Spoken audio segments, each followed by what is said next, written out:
Сәлеметсіздер ме, оқушылар? Мен Тасқынбаева Айгерім Амантайқызы, Талдықорған қаласы Михаил Ломоносов атындағы нөмір 5 орта мектеп лицейінің биология пәні мұғалімімін. Бүгінгі сабақ 7 сыныпқа арналады. 4 тоқсанның 2 бөлімі оқулық бойынша 11 тарау, көбею, өсу және даму. Тақырыбы өсімдіктердің жынысты және жыныссыз көбеюі. Сабақты психологиялық ахуал тудырудан бастауды ұсынамын. Әр оқушы өзіне тән жағымды 3 қасиетті дауыстап айтуы қажет. Мысалы, мен мейірімдімін, мен сұлумын, мен айналамыздағы кез келген жанмен тез тіл табыса аламын. Әр оқушы өзіне тән 3 жағымды қасиетті барынша дауыстап айтуы қажет. Тамаша, көңіл күйімізді көтеріп алдық деп ойлаймын. Олай болса, өткен тарауды қайталап алайық. Тұқым қуалаушылық пен өзгергіштік тарауы я жоқ тапсырмасы. Әр сұраққа бірден ауызша я немесе жоқ деп жауап беріп отыруларыңызды сұраймын. Бірінші, тұқым қуалаушылық пен өзгергіштікті зерттейтін ғылым генетика деп аталады. Екінші, адамның соматикалық жасушаларында 46 хромосома болады. Үшінші, генеалогиялық әдіс егіздердегі белгілердің дамуын зерттейді. Төртінші, өзгергіштіктің тұқым қуаламайтын және тұқым қуалайтын түрлері болады. Бесінші, адамда 22 жұп гомологтық хромосомалар бар. Келесі, хромосома ДНК молекулаларынан тұрады. Соңғысы, ген ДНК молекуласының бөлігі. Тексеріп алайық. Бірінші, иә. Екінші, иә. Үшінші, жоқ. Генеалогиялық әдіс шежіре құруды қолданылады. Егіздердегі белгілердің дамуын егіздік әдіс зерттейді. Төртінші, иә. Бесінші, адамда 23 жұп гомологтық хромосомалар бар. Сол себептен жоқ. Алтыншы, жетінші, иә. Өздеріңізді бағалау критерийі бойынша бағалап алыңыздар. Барлықтарыңыз өте жақсы деген баға алды деп сенемін. Балалар, жаңа тақырыбымызды бастайық. Сабақ тақырыбы өсімдіктердің жынысты және жыныссыз көбеюі. Сабақ мақсаты өсімдіктердің жынысты және жыныссыз көбеюін сипаттау. Бірнеше бағалау критериялары берілген. Сабақ мақсатына және бағалау критерияларына қол жеткізуге тырысайық. Балалар, көбеюдің 2 түрі болады. Яғни жыныссыз көбею және жынысты көбею. Жыныссыз көбеюде бір дара ғана қатысады және жас ұрпаққа оның барлық тұқым қуалау белгілері мен ерекшеліктері беріледі. Жыныссыз көбею жасушаның бөлінуі негізінде жүреді. Жынысты көбеюге 2 дара қатысады. Аталық және аналық жыныс жасушаларының, яғни гаметалардың қосылып, ұрықтану нәтижесінде жаңа организм пайда болады. Жасушалардың бөлінуі, бүршіктену деген түрлері болады. Жынысты көбеюдің бір жасушалы ағзалардың қосылуы, гаметалардың қосылуы, партогенез деген түрлері бар. Балалар, біз жыныссыз көбеюдің әр қайсына жекеше тоқталып өтейік. Спора арқылы көбею табиғатта жыныссыз көбеюдің кең таралған түрі. Спора дегеніміз не?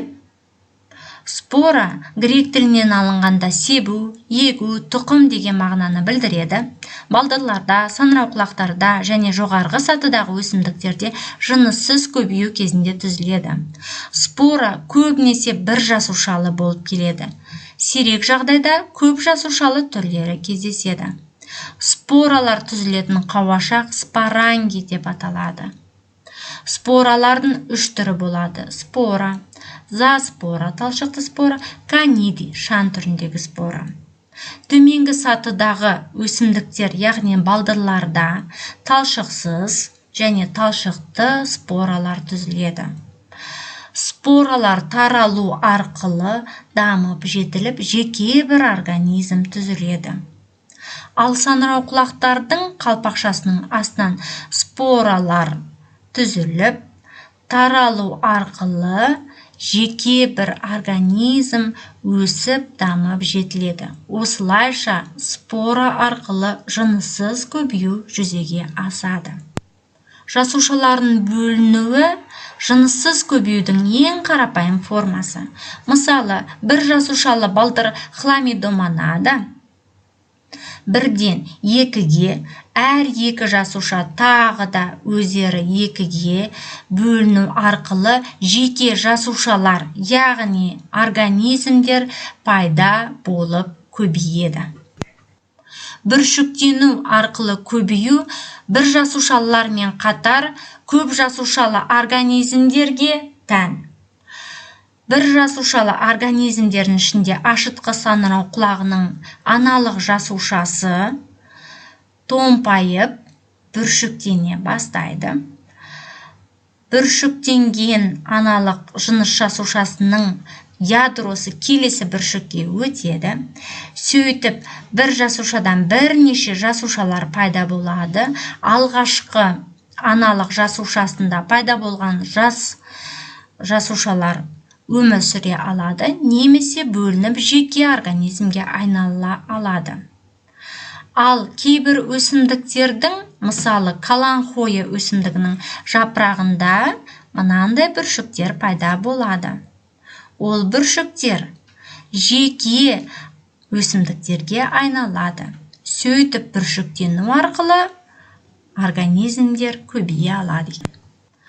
Балалар, енді біз жынысты көбеюді анықтап алайық. Барлық гүлді өсімдіктердің жынысты көбею мүшесі гүл. Тозаңдану процесі арқылы жынысты көбею жүзеге асады. Тозаңдану өздігінен және айқас деп екіге бөлінеді. Өздігінен тозаңдануға бір гүл ғана қатысады. Бір гүлдің аталығының тозаңдары сол гүлдің аналығының аузына түсіп, жатында ұрықтану жүреді. Айқас тозаңдануда екі гүл қатысады. Бір гүлдің аталығынан түзілген тозаңдар келесі гүлдің аналығының аузына түсіп, жатында ұрықтану жүреді. Гүлді өсімдіктердің даму циклі гүлдің аналығы және аталығы көбею бөлімі болып табылады. Аталықтан түзілген жасушалар, яғни тозаңдар, жел арқылы, бунақ денелер арқылы таралып, аналықтың аузына түседі. Сөйтіп жатында ұрықтану жүреді. Жеміске айналады. Тұқымдар жерге түсіп, өну басталады. Яғни сөйтіп жаңа жас өсімдік пайда болады. Бұл сіздердің оқулықтарыңыздың 205-ші суретінде гүлді өсімдіктердің даму циклі деп бейнеленген. Балалар, енді көбеюдің биологиялық маңызын анықтап алайық. Жыныссыз көбеюдің артықшылығы оның қарапайымдылығында және тиімділігінде. Яғни көбею үшін сол бір ғана жасушаның өзі жеткілікті. Ал жынысты көбеюдің артықшылығы адамның мәдени өсімдіктерді өсіруде, олардың жаңа іріктемелерін шығаруда, ұрпақтарындағы жағымды белгілерін таңдап алып, әрі қарай дамытуға тиімді. Балалар, жаңа тақырып түсінікті болды деп ойлаймын. Ендеше сабақтың мақсатына толық жету үшін сіздерге тапсырмалар ұсынылады. Бірінші тапсырма – суреттегі организмдердің көбею тәсілдерін сипаттау. Әр суретке сандар берілген, сол сандарды мына кестеге белгілеулеріңіз қажет. Төмендегі критерий бойынша бағаланасыздар. Екінші тапсырма – жынысты және жыныссыз көбеюді салыстыру. Яғни нышандарға сіздер толық жазасыздар. көбеюге қатысатын дарақтар санын, гаметалардың түзілуін, дарақтардың көбею жылдамдылығын және кемшіліктер мен артықшылықтарды салыстыру арқылы жазасыздар.